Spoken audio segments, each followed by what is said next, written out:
Halo, selamat datang kembali di True Stories Channel. Kali ini kita akan mengupas tuntas sebuah konflik panjang antara Deddy Mulyadi dengan Front Pembela Islam (FPI) yang jarang diketahui publik. Permasalahan ini bukan sekedar perselisihan biasa, melainkan pertempuran ideologi, kebijakan, dan hukum yang telah berlangsung selama bertahun-tahun. Habib Rizik Syihab, pemimpin Front Pembela Islam, dikenal sebagai sosok ulama yang lantang menyuarakan perjuangan Islam konservatif di Indonesia. Dengan pengikut setia yang siap mendukungnya, ia menjadi salah satu tokoh yang paling berpengaruh dalam pergerakan Islam di tanah air. Sementara itu, Deddy Mulyadi adalah tokoh politik yang memiliki latar belakang kuat dalam budaya Sunda. Sebagai mantan Bupati Purwakarta dan politisi nasional, Deddy dikenal dengan pendekatannya yang mengedepankan budaya lokal serta menolak fanatisme agama yang berlebihan. Keduanya memiliki visi misi yang berbeda dalam membangun negeri. Satu berjuang dengan pendekatan syariah dan politik Islam, sementara yang lain mendepankan hukum negara dan budaya sebagai identitas bangsa. Bagaimana sih awal mula konflik ini? Apa yang membuat hubungan mereka begitu panas? Simak investigasi mendalam berikut ini. Jangan sampai di skip agar tidak terjadi kesalahpahaman.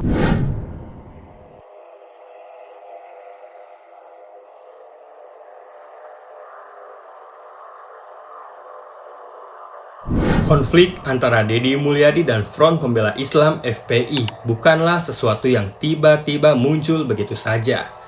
Hal ini adalah akumulasi dari berbagai perbedaan prinsip, kebijakan, hingga pendekatan terhadap hukum dan masyarakat.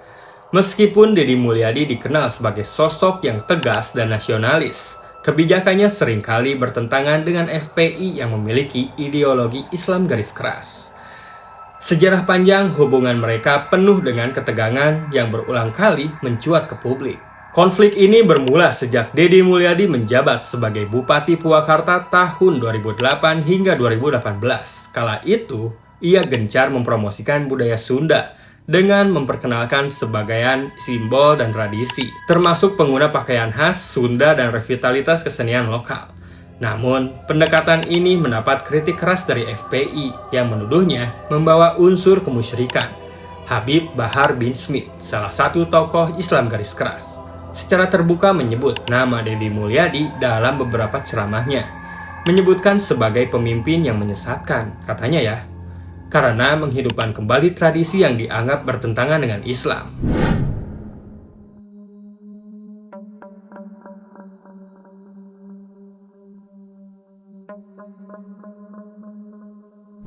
Sebagai respon, Deddy Mulyadi menegaskan bahwa budaya lokal adalah bagian dari identitas bangsa yang harus dijaga. Deddy Mulyadi pun berkata seperti ini, "Sunda itu Islam, Islam itu Sunda, tidak ada yang perlu dipertentangkan," ujarnya dalam salah satu pidatonya. Pada tahun 2016, ketegangan semakin meningkat ketika FPI mulai melakukan sweeping tempat hiburan malam dan aktivitas yang mereka anggap negatif di Purwakarta. Deddy Mulyadi yang kala itu menjabat sebagai bupati mengambil sikap keras dengan melarang aksi main hakim sendiri oleh ormas manapun, termasuk FPI. Ia bahkan menegaskan bahwa hanya aparat keamanan yang berhak melakukan penertiban. Langkah ini membuat FPI semakin murka. Mereka menggelar demonstrasi besar-besaran di Purwakarta dan mendesak Deddy Mulyadi untuk mundur. Namun, Deddy Mulyadi tidak bergeming. Ia bahkan mengeluarkan pernyataan tegas, jika ada yang merasa lebih berhak menegakkan hukum dibanding negara ini, silakan buat negara sendiri.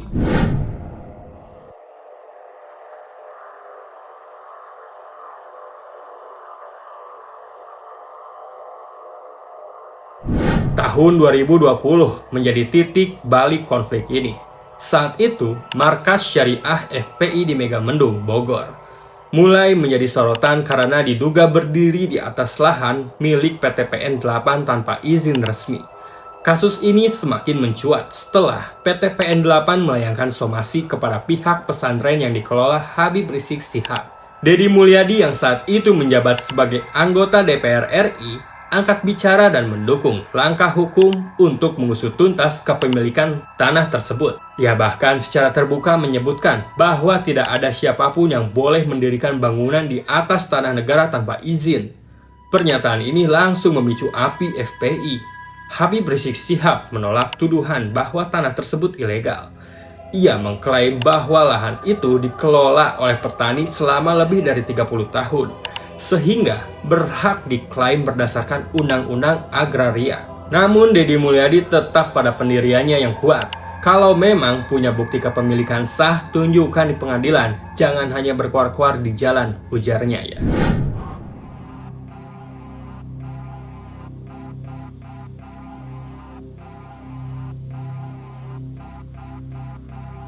Pada tahun 2020, pemerintah resmi membubarkan FPI.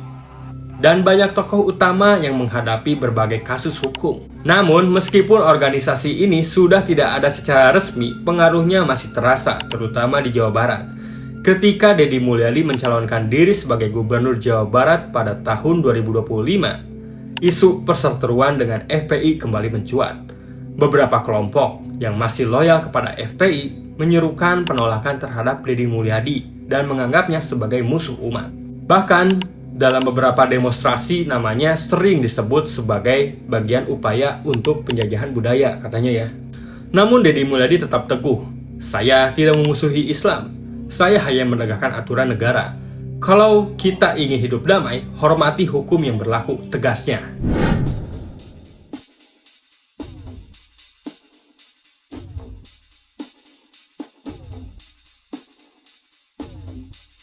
Dalam sejarah politik dan sosial Indonesia, konflik ideologi adalah sesuatu yang tidak bisa dihindari. Namun, apakah perbedaan ini harus selalu berujung pada perselisihan? Beberapa pihak berharap agar Deddy Mulyadi dan Habib Rizik Syihab bisa menemukan titik temu demi persatuan bangsa.